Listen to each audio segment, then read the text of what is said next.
Եվրոպական մրցասպարեզում Նոայի ճանապարհը կանգ առավ կոնֆերենցիաների լիգայի որակավորման երրորդ փուլում։ Հայաստանի գավաթակիրը պատասխան խաղում Շվեյցարիայում հյուրընկալվեց Սիոնին և չնայած պայքարեց մինչև վերջին րոպեն, պարտվեց 1-2 հաշվով։ Խաղի մեկնարկում հայկական թիմն ակտիվ էր։ Արդեն 5-րդ րոպեին Գոր Մանվելյանի գլխով հարվածից հետո վտանգավոր պահ ստեղծվեց։ 20-րդ րոպեին արդեն շվեյցարական թիմի հարձակվողը նպաստավոր դիրքից վրիպեց, գնդակն ուղարկելով դարպասից բարձր։ 23-րդ րոպեին Դավիթ Սուալեհեն փորձեց հեռահար հարվածով անակնկալի բերել մրցակցի դարպասապահին, սակայն վերջինս տեղում էր։ Առաջին կեսի ամենակարևոր դրվագը, սակայն դեռ առջևում էր։ Անկյունայինի խաղարկումից հետո Սիոնի ֆուտբոլիստը տուգանային հրապարակում խախտեց կանոնները Գուստավո Սանգարեի նկատմամբ և մրցավարը նշանակեց 11 մետրանոց հարված։ Գնդակին մոտեցավ Էլդեր Ֆերեյրան և անվրեպ իրացրեց այն, առաջ մղելով Նոային։ Ընդմիջումից հետո խաղային առավելությունն ամբողջությամբ անցավ մրցակցին։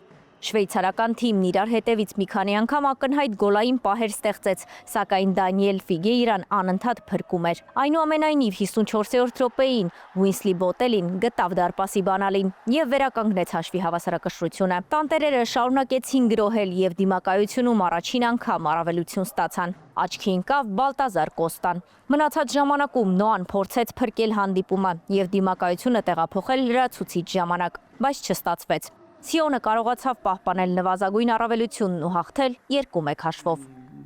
Կարծում եմ Սիոնը ամենաուժեղ մրցակիցներից մեկն է, որի դեմ խաղացել ենք։ Տակտիկապես շատ լավ էին գործում, հատկապես առաջին խաղակեսում։ Չնայած պարտությանը ես շատ հպարտ եմ իմ ֆուտբոլիստներով, նրանք դաշտում տվեցին ամեն ինչ։ Այդ ամենը մնաց խաղադաշտում և սա այն է, ինչ ունենք։ Այս թիմը մեծ ներուժ ունի։ Իհարկե հեշտ չի լինելու, բայց կփորձենք Հայաստանում նվաճել բոլոր հնարավոր տիտղոսները։ Սիոնը անցավ կոնֆերենցիաների լիգայի որակավորման հաջորդ փուլ, իսկ Նոայի եվրոպական արշավն այս տարի ավարտվեց։ Հայաստանի գավաթակիրը բաց թողեց երրորդ տարին անընդմեջ կոնֆերենցիաների լիգայի որակավորման փլեյօֆ փուլում հանդես գալու հնարավորությունը։